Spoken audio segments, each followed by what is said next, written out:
Hey guys, in this video, we're going to take a look at how you can enable or disable swipe to call or text in phone or contacts on the Samsung Galaxy S22 series. First, tap on the home button to go back to the home screen. And on the home screen, open up the phone app.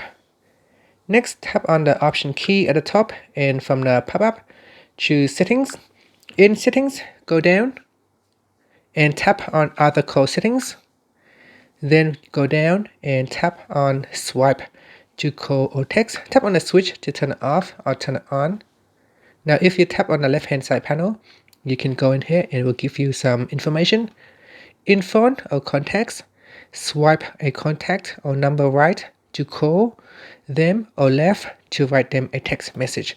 So if I go back to my phone app now, and let's say if I go into recent, I can now swipe across. You can see I can send a text message, or I can swipe to my right to make the call. And that is what that feature does. If I switch it off, then when I swipe left or right, then nothing will happen. And that's it. Finally, you can tap on the home button to go back to the home screen. Thank you for watching this video.